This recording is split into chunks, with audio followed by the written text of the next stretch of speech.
Hello, welcome. This is pissing me off. Let me come off of that and come back on. But we are here, episode 1 of Transfer Daily. Unsure what sort of reception we're going to get. It's a work in progress between now and, of course, the end of the transfer window being September 1st. I mean, between now and then, we've got 77 days to delve into everything that's going on. And unfortunately for us, not a lot has happened. Not a lot has happened in the first day. So, as the title suggests, we've got some Robert Sanchez news to talk about. We've got some quotes regarding today's game, and we'll also just talk about the game coming up today in a little bit of detail as well. So please do like, subscribe, hit the bell notification to be notified of any future content on the channel. And it is not a clickbait title. It is not a clickbait title. It is, at least for now, true. In that Robert Sanchez is, of course, going to be our number 1, with Jorgensen as number 2, and, of course, Penders as number 3, which would suggest, of course, that the whole Mike Maignan thing was just a smoke screen, or just a load of malarkey, or a lie, or everything in between. I don't understand how we can go through the transfer saga that we had in the first transfer window this summer, just for us to then go and say, yeah, Robert Sanchez is our number 1. Do we keep going into the Chelsea game 2 hours later? No, Transfer Daily is just a daily transfer stream where we talk about everything going on regarding Chelsea in the transfer window. This will probably go on for like half an hour, 45 minutes. The more news there is, of course, the longer we'll go. And hopefully in future, we can have some of you on to hear your opinions, and so on and so forth. We are definitely screwed now with that idiot as number 1. I'm trying to get up the article that I saw. Robert Sanchez. For those of you interested, we are live for the watch along, of course, for the game tonight. At about 7:30 p.m., half an hour before kickoff, as usual, for the watch-alongs. But it will be live, Channel 5 for those of you watching on in the UK. But as per many reports, and I wish I could show you these articles, these tweets on the screen, but I'm still yet to log into my Twitter account on my computer, so I can't do that, unfortunately. But I do have it on the old phone. MARESCA confirmed last night, and this was I woke up and it was sort of like, I don't know what time it would have been. Maybe like 10 o'clock. I didn't wake up at 10 o'clock, but I remember seeing on YouTube that he'd done a press conference that said 10 hours ago. It was in the middle of the night, basically. He did his press conference. Maybe on some days we can go through them on these streams, but he said and has confirmed last night that Robert Sanchez is Chelsea's number 1 goalkeeper. Now, I mean, what that means going into next season, it remains up for speculation, I think, because that is more or less him saying that, of course, he is our number 1 as of right now. As of right now, he is our number 1. I don't think that completely nullifies. I don't think that completely takes away the possibility of us trying to sign anyone else. Gav's saying about Petrovic, I think that ship has sailed. I think weirdly, you look at the quotes that came out. He said that Robert Sanchez is number 1. You've seen that Jorgensen is number 2, and that Penders, who let's be honest here, hasn't been a part of Chelsea up until this point. Petrovic has in the past, right? And I know language barrier or misinterpretation may be at play here, because MARESCA likes to say things that aren't exactly what is factual. It may well be that he was saying that in the context of the Club World Cup, that Sanchez is our number one, Jorgensen's number two, and Penders is number three. In the same moment, there were reports that Penders was going to be our number one, or was going to be given the chance to be our number one. I don't think that's necessarily going to be the case. Looking at the teams, looking at the lineups, looking at the way that other teams, PSG, Bayern Munich, so on and so forth, have set up in the Club World Cup, they've gone with their strongest 11 for the most part. For the most part. Would I imagine that come the Flamengo game, come the Tunis game, we're going to see a bit of rotation? Probably.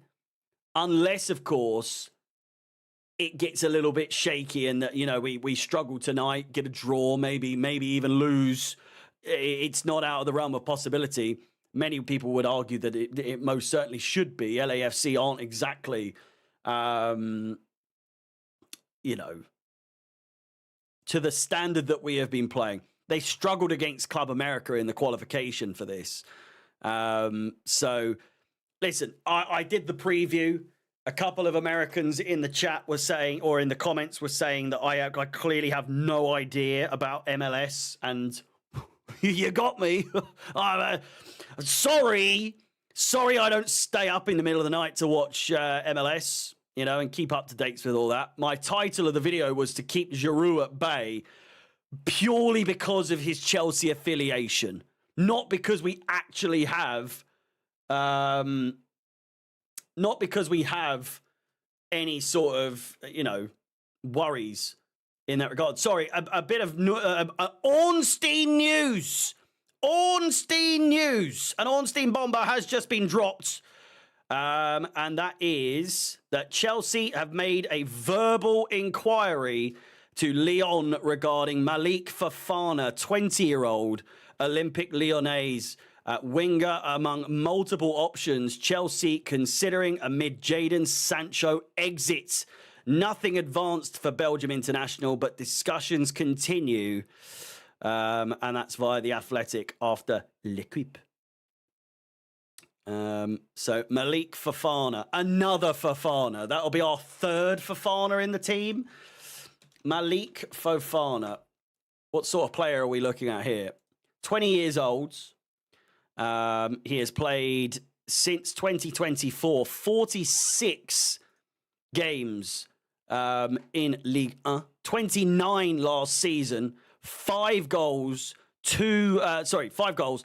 In Europe, he's 10 games, 6 goals, and then a total of 41 appearances and 11 goals in all of last season. So it's seemingly heating up regarding that. I don't think that he would have been many people's first choice in terms of winger options. You know, we've got that Sancho gap to fill up. That said, Estevao Willian, who is going to be coming in, I was talking about it yesterday on the stream, that we Chelsea fans should hedge their bets regarding Estevao Willian. I'm not saying this. I'm saying I saw a TikTok where this guy was going through very eloquently as well, I will say, but very, very,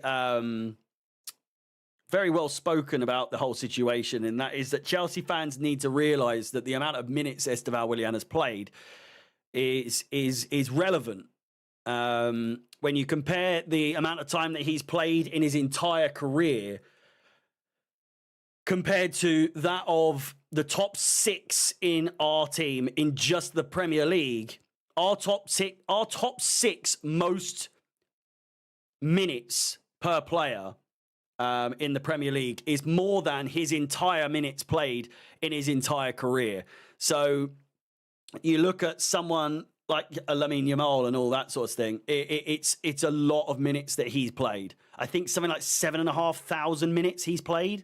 Whereas I think Estevao Willian in his entire career is like 1,500 minutes. He's not played that much. However, conversely, if you look at obviously Estevao Willian, his performances in the short amount of time that he's played, just last night is an example of the kind of player that we're going to get. I tweeted out earlier this morning about the situation, and that was that he got man of the match. He got superstar of the match, whatever they're calling it, standout player of the match, standout individual of the match, I think they're calling it. He got that after playing 65 minutes, and it was a 0-0 draw. So the quality of the game that was played it might not necessarily be all there. But for the fact alone that he got man of the match after coming off in the 65th minute must have been some fucking game. Despite the fact that no one scored, no one got an assist, no one did nothing. And he got superior player of the match. So I, for one, am excited. But the information that I'm taking from that, the piece that I am taking from the TikTok that I saw about this guy going through all the stats, through all of the information about Estevao, is that hedge your bets, calm down. Don't put too much pressure on the kid because, again, he is only a child. He is only very young. And the pressure on him is going to be insurmountable. The difference in quality, the difference in physicality in the Premier League to that of the league that he's currently in is pretty crazy. What time is kickoff? 8 p.m. We're just going through some news at the moment. I've just been given. Oh, I've already read that out, but thank you, Replays, for sending me that again. Malik Fafana is the newest link to Chelsea. Not the most, I mean, he might be an exciting player. He may well be an exciting player to be linked with. And by all accounts, I'm looking at his statistics. Malik Fafana. I'm looking at his statistics for last season. 5 goals, 4 assists in 16 starts. 29 matches played, 1,586 minutes played. 2 yellow cards. 2 yellow cards in 29 matches is pretty good. Pretty good disciplinary record for someone, you know, coming into Chelsea side who yellow cards get given out for fun. Let's be honest. It is something that we struggle with these days. I'm fairly sure if we look. So he can play as a left wing. That is his predominant, his most prolific position. He can play as a striker as well. 175 centimeters. I think if that works out about 5'8". 5'7.5". So he's small. He's very small. I would argue he will never really be our our standout striker. 20 years old, left winger. I would suggest that Chelsea certainly have players that are gonna, you know, want to have words about that. Although Sancho was our left winger for the majority of last season. So whilst Pedro Neto, Madueke, both players that can play on both sides, it is more or less, I would argue, Neto's position up for grabs in that case. But again, I won't sit here and pretend that I know loads about Malik Fafana to cast a judgment on him. Can't say he's a big name based on the fact that from all the response that we've seen so far, a lot of people don't seem to know who the hell he is. Well, heard of him, but haven't really put any investment in watching Lyon play. I don't think many people have watched Lyon play. So there isn't really much in the sense of stuff to really talk about. Felix not on the way back? Absolutely not. I think I don't think there's many teams that will want a player like João Felix in the squad. I mean, you can watch all the comps. You can watch all the compilations you want. It's always going to make someone look better than they are. So immediately. So some people have had some information to say on him. Apparently, Malik Fafana is very good. Not convinced could make a seamless transition into the Premier League, though. I'd personally stick with Gittins, but all depends on the price. Well, there hasn't been a price mentioned so far, so it's got to be something. It's got to be 40 million. How much are we looking at? If we're looking at Malik Leon, depending, you could easily add on another 10 million on top of that 30 million because it's Chelsea involved here. Let's not fuck about here. Malik Fafana, where are you? There he is. His contract ends in June 30th, 2028. So he's got 3 years left on his contract. Yeah, you're looking easily at 40 million euros, I reckon. I can easily see them trying to strain that much for him. Whereas with Gittins, that was about 40 million, wasn't it?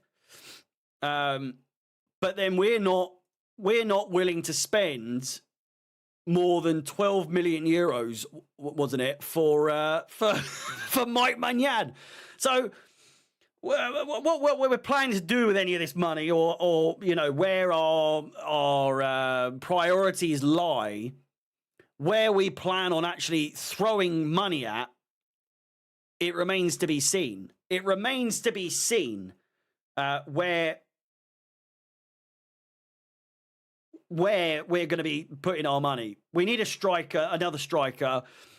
As much as as excited as I am for Liam Delap, I just think we need a. I don't know. Listen. I could easily see us next season going with Jackson as our main striker, and then gradually pushing for Delap. I think as the plan. The goalkeeper, yeah. Like you say, Azza, I think maybe we go for someone like last minute, very, very last minute. Although there have been reports earlier on in the year that Chelsea are planning to go in like a swift, seamless, in and out sort of style compared to not wanting to leave things late. If I am correct in saying that, I think I remember that being what was reported, is that we're looking to get deals done as quickly as possible. Looking at Liam Delap, it gave us hope. But then we go on to the Mike Maignan situation, the Gittins situation, and that was kind of left up in the air. Mike Magnan's not happening in any way, shape, or form. Still wouldn't be surprised if it somehow happens out of the blue. But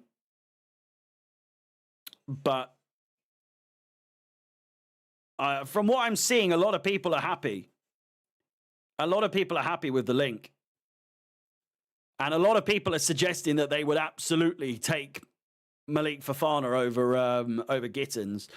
I've just seen I don't want to be swayed.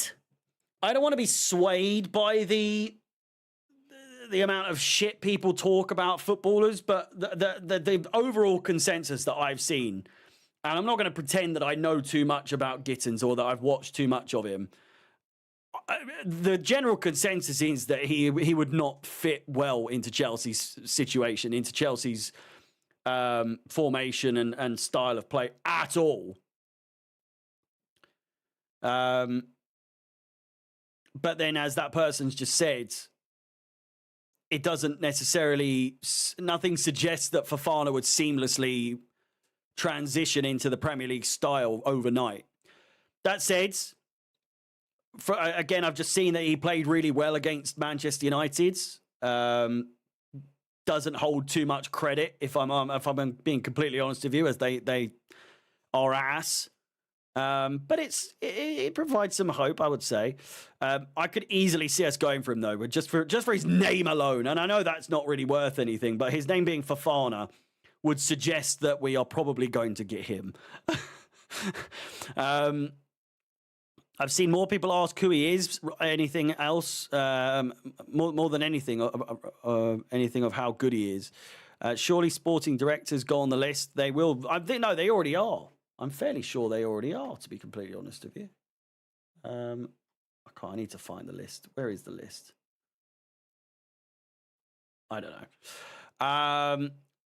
The problem with Ekatike, he's another kid. I know. It's I could easily see us. Like I say, I think we'll focus on Jackson for now.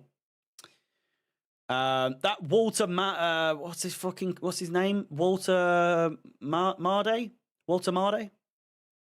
The guy from Salzburg or Leipzig or Walter Marde. Where is he?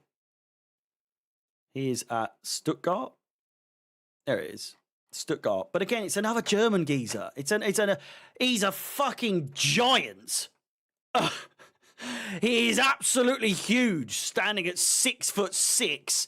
I have watched some footage of him, just because his profile is just so different to anything going at the moment. He looks like an absolute giant, and he's not good in the air. I've seen stats and stuff that would suggest that he's not really been given too many. He doesn't really get too many aerial options. He doesn't really get too many aerial opportunities. And I think I saw like a profile thing of him on TikTok. This guy was going through him, saying that he's Walter Marde, or what his fucking name is. He doesn't get many aerial opportunities, but when he does, he has put some away. It's another one of those situations where I don't really know the player very well. I don't think many people know the player very well. Strange footballing profile, but honestly, I'd be open to it. I would be open to it. It's just something different. We've gone for that bulldog before. We've got one now. We've got a bulldog in the sense of a Liam Delap, who I think it is so hard for the purchase to end up being bad.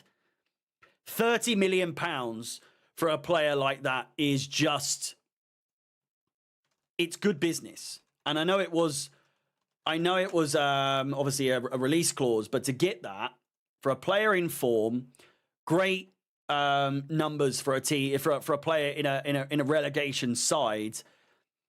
It is a good signing. It just is a good signing. What he's on, I do not know. I'm trying to find Liam Delap. Here we go. Is there any confirmation of what he's earning now? Because at Ipswich, he was on 20 grand a week. So you would imagine he's got to be on like 60, 70k a week. Unless that is confirmed, 60 grand. Jackson will suck the life out of him. I don't know. Right, so before we wrap up, because just in the interest of time, we have got a game tonight. Again, the link for that is in the pinned comment in the chat. I'll be live at 7:30. The last thing I want to leave you with, because there really isn't too much else to talk, but I will be back tomorrow live 6 p.m. every single weekday. So if you enjoyed today, it will get better. We'll get more information on things. There'll be bigger transfer stories to cover. So do join me every day at 6 p.m. if you can, and then 3 p.m. on the weekend. Going into the game, we will. I mean, unless there is confirmation on the starting 11 already, I don't think there is. Chelsea. New deal for Sherman Lowe and loan to Bolton. If we start Jackson, I won't be upset that he's not starting Delap. I think a lot of people are assuming that Delap's going to be starting this game. I don't know why. I think that Jackson will definitely start. If he doesn't and Delap starts, good. But I'm just saying it's Jackson's place to lose. And in my eyes, he's already lost it. But I think MARESCA is going to give him the benefit of the doubt. He's going to start him from next season. I think Delap will gradually get fit into the squads. He's no way going to come straight in and take Nicholas Jackson's spot. In my opinion, he has the makings to do so. He has all the ability to do so. And if it was up to me, I probably would just chuck him straight in. But as Lucas said, as Luke has said, I didn't call you Lucas there. As Luke has said, we never start new signings straight away, let's be real. So, I mean, it's a new manager in terms of, I mean, pre-season, last season, I can't remember. It's all a blur, to be completely honest with you. But, yeah, I gave up on him after that red card on Newcastle. That was my final moment for him, I must be honest with you. But I think a player like Liam Delap, there's a dog in him. There's an animal in him. Everyone knows there's a shithouse in him. So he's going to be vying for that position. He's going to be vying for that spot over Jackson. And let's be real. He will have been watching like a hawk once he knew that he was coming to Chelsea. And I reckon he would have known a while ago. I reckon he would have known quite a while. He would have been looking at Jackson's performances this season and thought, do you know what? I'm getting that spot straight away. I don't think that's necessarily going to be the case, but it's going to be fairly quick. If Jackson continues playing like he was to, the back end of the season, even the last half of the season, the final 2/3 of the season, I think Liam Delap just comes straight in and just nibbles on those mistakes from Jackson and those poor performances that are going to carry on into next season. We might get a purple patch at the beginning of next season, but that's just natural with a player like Nicholas Jackson. I think it just does happen. He's going to go for. He might even have a blinder of a tournament here in the Club World Cup, but only time will tell. I think Liam Delap will get some minutes. He might even start. If we've already confirmed our progression, if we win our first 2 games, that's us pretty much confirming our progression into the next rounds. So if we can do that, I expect to see Liam Delap starting in the game on the 25th, of which I will be live 2 a.m., 1:30 or 1:45 a.m. start time for the watch-alongs that day. I hope to see lots of you there. I hope to see a lot of you here tonight. 7:30 starts. I'll be live in just under an hour for the watch-along. Please do like the video, subscribe, hit the bell notification to be notified of any future content. Again, I'll be live every single weekday between now and the transfer deadline day, and weekends at 3 p.m. Weekdays, 6 p.m. Weekends, 3 p.m. Minimum half an hour per show for these. Maximum, there is no limit. Until the watch-along later on today. Enjoy your dinner or your lunch, whatever it may be. See you later. All the best. My name is Harry. Cheers.